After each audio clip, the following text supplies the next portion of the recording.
When I was a kid, I used to think that pork chops and karate chops were the same thing. I thought they were both pork chops. And because my grandmother thought it was cute, and because they were my favorite, she let me keep doing it. Not really a big deal. One day, before I realized fat kids are not designed to climb trees, I fell out of a tree and bruised the right side of my body.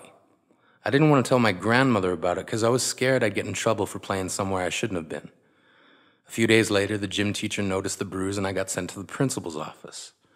From there, I was sent to another small room with a really nice lady who asked me all kinds of questions about my life at home. I saw no reason to lie. As far as I was concerned, life was pretty good. I told her whenever I'm sad, my grandmother gives me karate chops. This led to a full-scale investigation, and I was removed from the house for 3 days until they finally decided to ask how I got the bruises. News of this silly little story quickly spread through the school, and I earned my first nickname, Pork Chop. To this day, I hate pork chops. I'm not the only kid who grew up this way, surrounded by people who used to say that rhyme about sticks and stones. As if broken bones hurt more than the names we got called, and we got called them all. So we grew up believing no one would ever fall in love with us, that we'd be lonely forever, that we'd never meet someone to make us feel like the sun was something they built for us in their tool shed. So broken heartstrings bled the blues as we tried to empty ourselves so we would feel nothing. Don't tell me that hurts less than a broken bone. That an ingrown life is something surgeons can cut away, that there's no way for it to metastasize, it does. She was 8 years old. Our first day of grade 3 when she got called ugly. We both got moved to the back of class so we would stop getting bombarded by spitballs. But the school halls were a battleground where we found ourselves outnumbered day after wretched day. We used to stay inside for recess because outside was worse.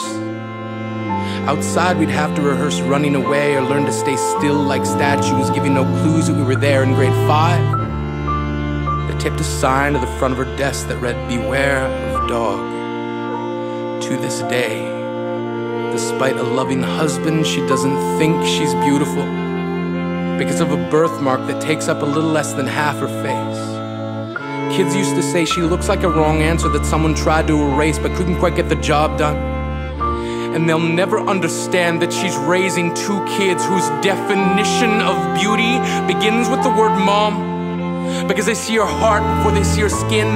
Because she's only ever always been amazing. He was a broken branch grafted onto a different family tree. Adopted. Not because his parents opted for a different destiny. He was 3 when it became a mixed drink of 1 part left alone and 2 parts tragedy. Started therapy in 8th grade. Had a personality made up of tests and pills. Lived like the uphills were mountains and the downhills were cliffs. 4/5 suicidal, a tidal wave of antidepressants, and an adolescence being called pauper. 1 part because of the pills, 99 parts because of the cruelty. He tried to kill himself in grade 10 when a kid who could still go home to mom and dad had the audacity to tell him, "Get over it." As if depression is something that can be remedied by any of the contents found in a first aid kit. To this day, he is a stick of TNT lit from both ends. Could describe to in detail the way the sky bends in the moments before it's about to fall.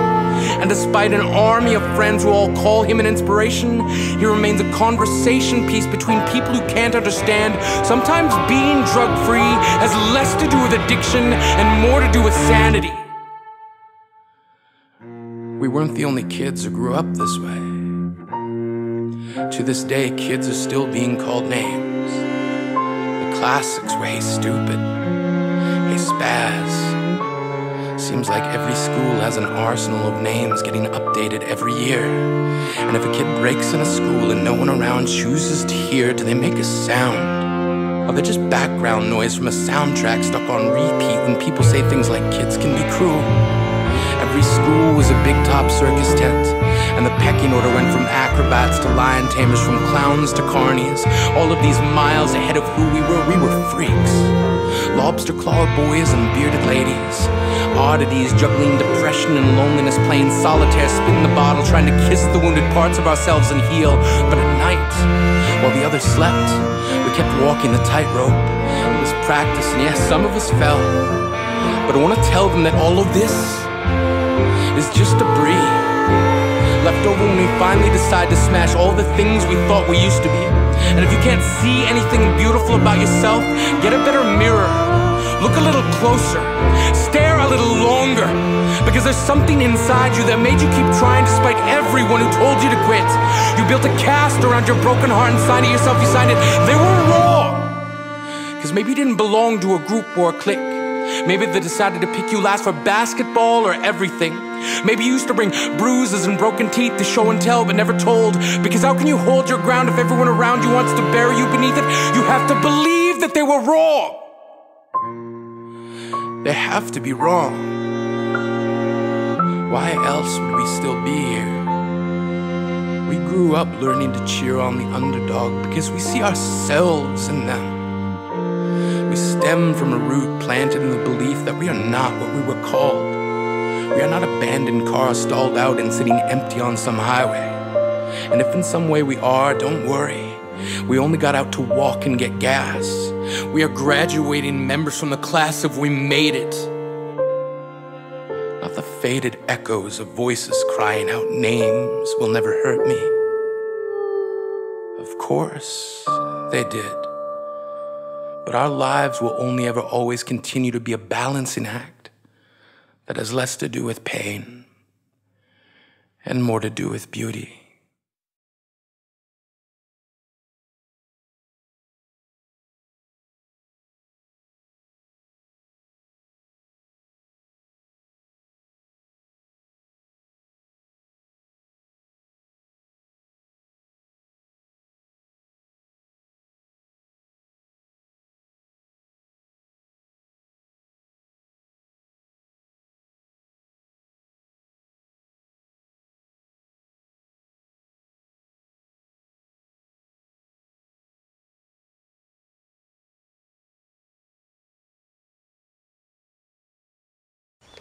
Okay.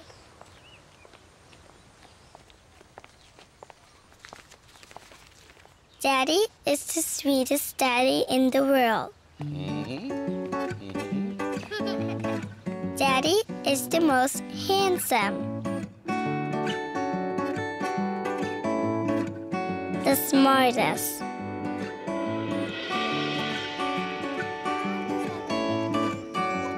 the most clever, the kindest.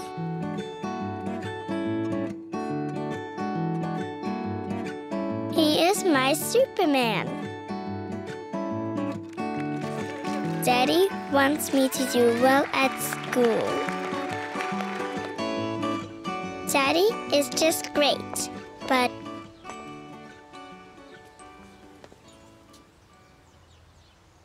he lies.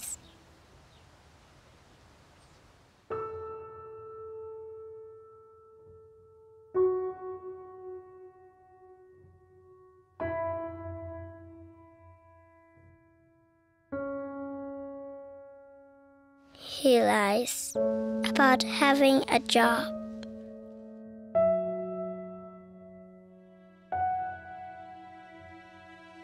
He lies about having money.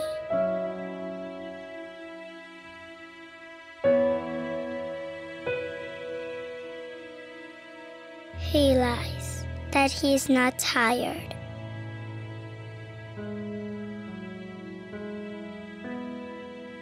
He lies that he is not hungry. He lies that we have everything.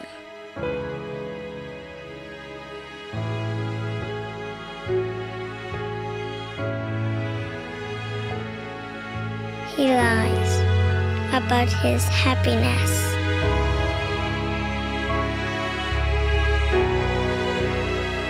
He lies because of me.